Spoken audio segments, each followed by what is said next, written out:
নেশা। 2 নম্বর কারণ কি? নেশা।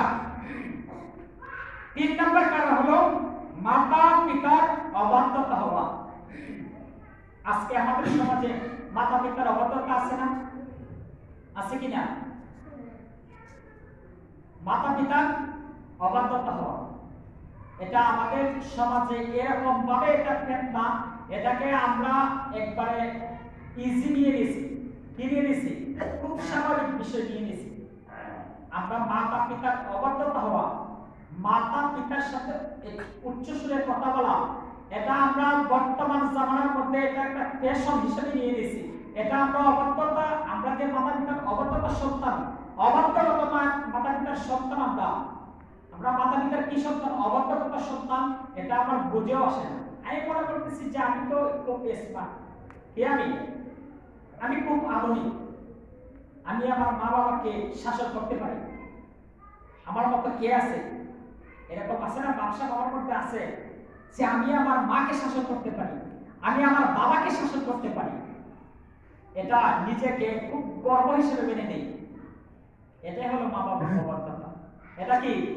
মা বাবার অবাধ্যতা। একজন সন্তান আপনার অনার্স মাস্টার্স মানে যতটুকু পড়ালেখা করা প্রয়োজন, ওনার পড়ালেখা শেষ হয়ে গেছে, তখন এখন হলো উনি বিভিন্ন জায়গায় চাকরি ইন্টারভিউ দিচ্ছে, চাকরি হচ্ছে না।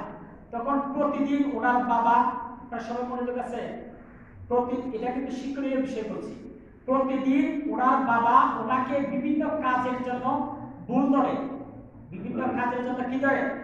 ভুল ধরে। দেখবেন একজন এই উপযুক্ত বেকার ছেলে সন্তান যখন থাকে, ছেলে সন্তান বিভিন্ন ভুল করে এবং বাবা উপদেশ দেয়, বাবা কি দেয়? উপদেশ দেয়, বাবা তুমি এটা করো না, এভাবে করো না, এভাবে করো। তখন বাবার উপদেশকে ওই সন্তান এটা বিরক্ত হিসেবে নেয়। কি হিসেবে নেয়? বিরক্ত হিসেবে নেয়। তখন আল্লাহর পানা, এটা ওই সন্তান বিরক্ত হইতে হইতে এক সময় সিদ্ধান্ত নিয়ে নিলেন যে আমি আমার বাবার থেকে আলাদা হয়ে যাব, আমি চাকরি করব। কি করব? আমি চাকরি করব, আমার নিজের টাকা ইনকাম করব, আমি বাবার টাকা খাইব না, বাবার ঘরে থাকবো না, আমি চাকরি করে আমি একজন শিক্ষিত সন্তান। আমি কি?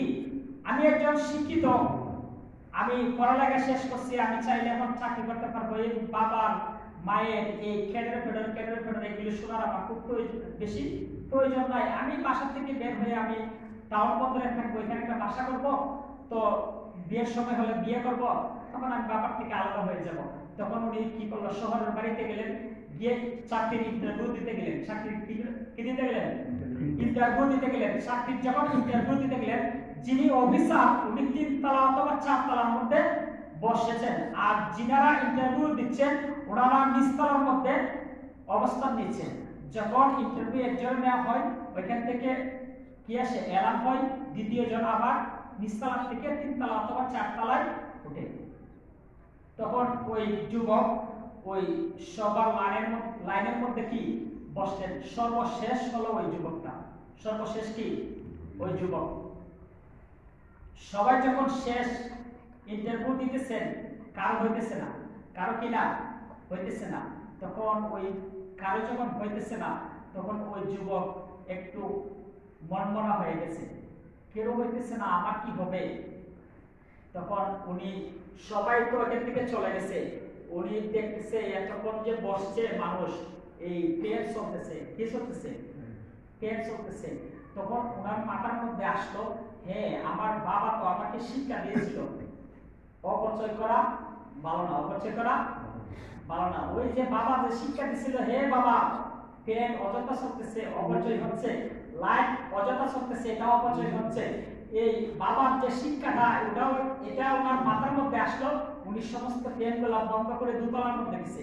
দোতলার মধ্যে গিয়ে দেখে যে মানুষগুলা যে বসছে, এই চেয়ারগুলা উল্টে আছে, বেঞ্চগুলা উল্টে আছে, ফুলের টপ এই উল্টে পড়ে গেছে, মানুষ যে আসা যাওয়া করছে। উনি কি করলো? উনি ভাবতেছে যে হ্যাঁ আমার বাবা তো আমার শিক্ষা দিছিল, আমার বাবা আমাকে কি দিছিল?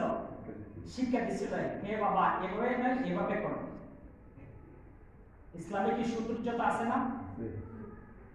এভাবে নয়, এভাবে করে। তখন বাবার শিক্ষা ওনার মাথার মধ্যে যখন আসলো, তখন উনি ওই ব্রেঞ্চগুলা ঠিক পথে রেখে দিলেন, চেয়ারগুলো যেভাবে ছিল সেভাবে রেখে দিলেন, একটি ফুলের টপ পড়ে গেছিল, একটা সুন্দরভাবে বার করে রেখে দিলেন।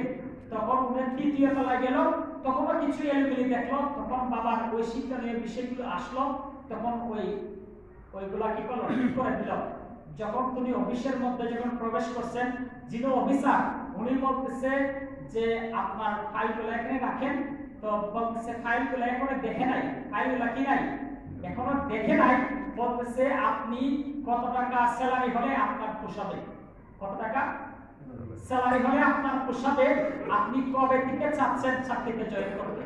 তখন ওই ব্যক্তি, ওই সন্তান অবাক হয়ে গেছে, হাই হাই, এতগুলা মানুষ এমনিতেই ওনাদের এই আপনার সার্টিফিকেট দেখছে, গ্রাজুয়েট কতটুকু লেখাপড়া করছে এটা দেখছে, দেখে কোনো চাকরি হয় নাই।